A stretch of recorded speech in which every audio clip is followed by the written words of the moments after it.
салому дуруди бепоён ба ҳамаи мухлисони барномаи дар шабакаҳои иҷтимоӣ. Фирдавси хурсанд топ хабарҳои варзиширо мегӯяд. сар мекунем.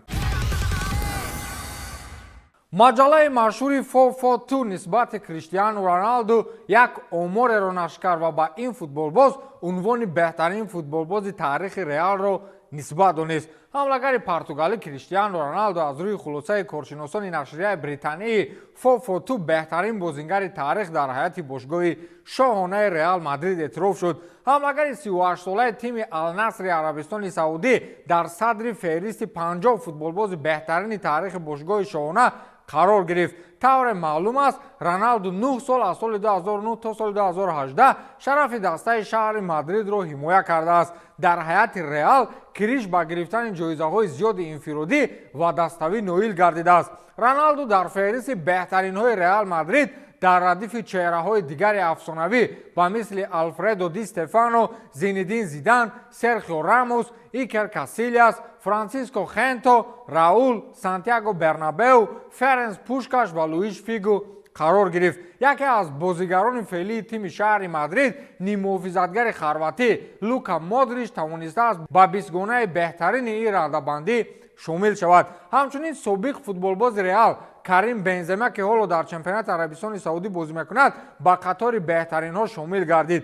Криштиану Роналду аввалин бозии расмии худро дар ҳаёти Реал Мадрид 29 августи соли 2009 дар бозӣ бо Депортиво буд. Криштиану голи аввалини худро дар ҳамон бозӣ ба самар расонидааст. Роналду бо дастаи Реал Мадрид 4 маротиба ҷоми Лигаи Чемпионҳоро ба даст овард. пас аз он бозингари португалӣ ба сафи Ювентуси Турин ва Манчестер Юнайтед гузашт. аз аввали соли 2023 Роналду ба ҳаёти бошгоҳи Ал-Наср ҳамроҳ шуд ва ҳоло он ҷо ҳунарнамоӣ мекунад. вале дар бозӣ муқобили Истиқлоли Душанбе ба Тоҷикистон наомад ва ҳатто Садио Мане аз курсии эҳтиётӣ берун нашуд ки мухлисони бо 3300 сомон чипта харида чеҳраи онҳоро бубинанд.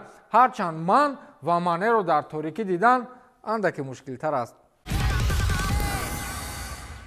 роҳбарони дастаи Пари Сен-Жермен бо тамоми арзишҳое ки доранд мехоҳанд Мбапперо дар даста нигоҳ доранд, аммо Килиан дар навбати худ он гунае дар ПСЖ боқӣ мондааст ки гӯё ӯро ба занҷир баста бошанд ва ҳар гоҳе занҷир канда шавад, ҳатман мегурезад. президенти Пари Сен-Жермен Носир Алхелайфӣ талошҳоеро ба харҷ медиҳад то ҳамлавари тими парижӣ Килиан Мбаппе бо онҳо шартномаро тамдид намояд ва чунин кӯшишҳо ҳам ба ду ҳолат нигаронида шудааст. дар ин бора АС хабар медиҳад. тибқи иттилои сарчашма, Алхелайфӣ Мбапперо бовар мекунонад ки ба монданаш дар ПСЖ ӯ ба зудӣ чун беҳтарин нишонзани Лигаи Фаронсавӣ шомили таърих шавад. ҳамчунин президенти Пари Сен-Жермен қайд мекунад ки футболбози 24-сола чун бозингари асосии тими парижӣ дорои имкониятҳои беҳтарини пирӯзӣ дар бозиҳои Олимпии Париж 2024 мебошад. қайд карда мешавад ки агар Мбаппе дар ПСЖ бимонад, барояш ҳеҷ монеъе нахоҳад буд то чун яке аз бозингарони бузургтар аз 23-сола дар ҳаёти мунтахаби олимпии кишвараш оиди футбол баромад намояд. аммо гап ин хел аст ки Мбапперо агар аз сару рӯяш тилло бирезанд, дар ПСЖ бозӣ карданӣ нест. фақат ӯро дар дастаи ба қавле неудачник маблағи бешумори шайхҳои араб нигоҳ доштааст, вагарна ба як ба қавле пули пӯчак ба Реал нагузарад. номи ман Фирдавс не.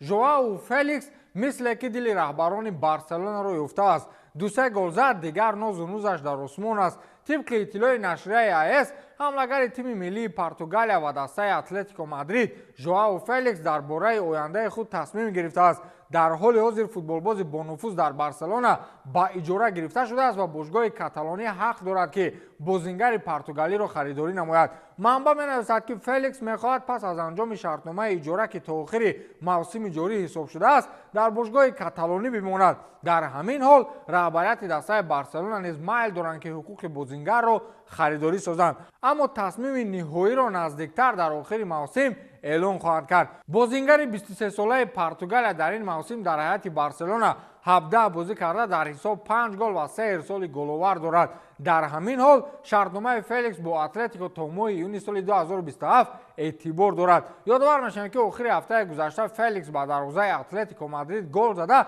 ба Барселона ғалаба овард. лекин як одати Феликс ба ман писанд нест, то шартнома кардан хуб бозӣ мекунад ва вақте шартномаро имзо кард, дигар корро бало мезанад. سرمربی دسته ارسنال میکل ارتتا نمیتواند در بازی آینده دسته‌اش را سروری کند. گپ در سر آن است که مربی اسپانی کارت سوم زرد خود را هنگام بازی با لوتون تاون که با پیروزی باشگاه لندن با حساب 4-3 انجام یافت گرفت. همین طریق ارتتا مجبور است که بازی نوبتی دسته را بر ضد استون ویلا در پرمیر لیگ انگلیس از دست بدهد. خود مربی بعد از بازی گفت که احساسات خود را اداره کرده نمیتواند. من در جای خود آرام ایستاده نمیتوانستم. این احساسات عجیب بود. اگر آن سزاوار کارت زرد باشد بگذار آن کارت زرد باشد، گفته است ارتتا با بین اسپورتس. یادآور میشن که گل‌ها را گابریل مارتینلی، بوکایو ساکا، کای هاورتز و دکلن رایس با دروازه لوتون زدند. همزمان از هیئت دسته لوتون تاون گابریل اوشو، الیا ادبایو و روس بارکلی گل زدند. با شرافت این پیروزی ارسنال با 36 امتیاز موقعش را در صدر اول مسابقات استوار کرد. نوآوری در فوتبال جهانی. با دقت گوش کنید. در مسابقه یورو 2024 توپ بلند تکنولوژی آدیداس استفاده می شود. داورانی که علاقه سیستم نوی معین کنی توپ دستی رو دیدن، بعضی تایمز گفتند که آنها از درجه دقیقی به حیرت آمدند. میکروچیپ اینچنین وقتی دقیق ضربه توپ رو ثبت میکند که به داوران کمک مینماید که آیا آفساید وجود داشت یا نه.